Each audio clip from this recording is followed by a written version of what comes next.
That girl practices around here every day. Not bad, huh? So do you always come here to watch her? Well, don't get the wrong idea or anything. I don't know her name, and she doesn't even know I'm here. Now, I read an abundance of stories, everything from books, manga, novels, shows, and for every one of those there's an opening. And this is a known pivotal stage, a chance to grab the viewer and to foster an interest in what's to come next. But especially in recent years, I've noticed an abundance of terrible hooks that either look too familiar, look too unoriginal, or just don't build any world or tension or really any passion for what's going to come next.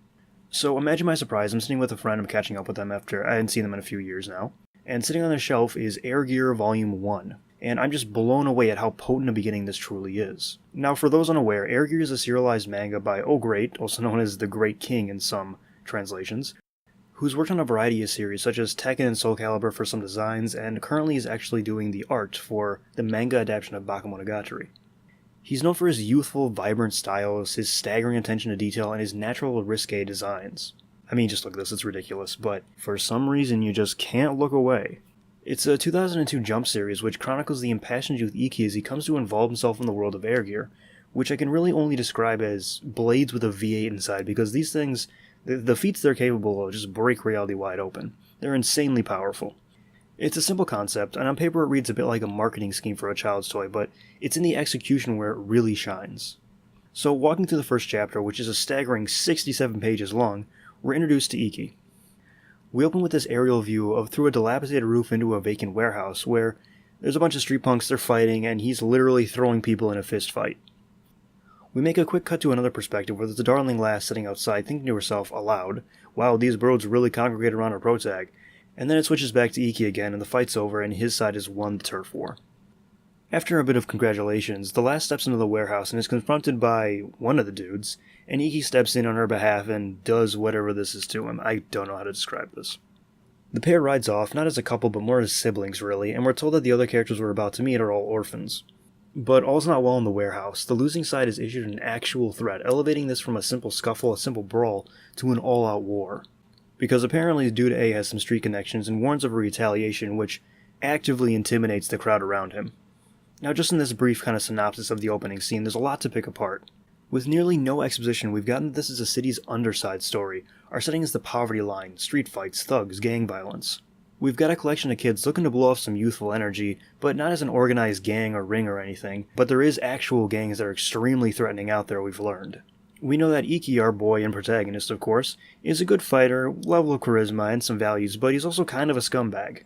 And visually we've seen that this art has a level of verticality to it, a rare quirk for bird's eye view and shots that are later going to complement the action beautifully. All this in about 9 pages of a staggering 67. The rest of which is a little less composed. We learn of Iki's family structure, or really lack thereof, and his rather abusive setting. We see him both being a bit gross and a bit uncouth, a bit of a pervert, and we get a shower scene, another big surprise. But most importantly, we get a glimpse into his mindset. He's craving this freedom, as kind of all do his age, and for him that comes with the sight and the allure of Air Gear, this lack of gravity that they provide. Their magic shoes that let you fly like the symbolic birds that pester him and literally live in his hair. And that's what this story is really about. It's about freedom from the world, from social norms, from literally gravity, and the gravity of situations as well. It's about exploration, as are many other shonen titles, especially from around this time, but this one's a bit more grounded in reality. It's also about movement, about style, expression, but also of the dangers of embracing an unknown territory too readily, of how crazy and violent a city can truly be, and how loss, pain, and reality can bring you just to tears. Air Gear is a story I'm extremely nostalgic for. It's up there for me with Siren, Bleach, and MXO. All pretty good, but what I find most odd about this one in particular is how its art continues to improve as the chapters go on. Unlike Bleach, which takes a very noticeable and documented turn downward, Air Gear actually develops into some of the most undescribable pieces of art I've ever seen in any serialized manga. It's unreal how brilliant an artist Oh Great truly is. So I suppose this is just my love letter to an older series of my youth. It's by no means a masterpiece, but for me at least it holds something of value, something undescribable and nostalgic to me. So yeah, thanks for listening. This was another fun piece to do, a short one, much shorter than usual, and also going to be a real pain to edit. So, yeah, thanks for listening, take care, don't forget to like and subscribe if you don't mind, and yeah, just take care of yourself.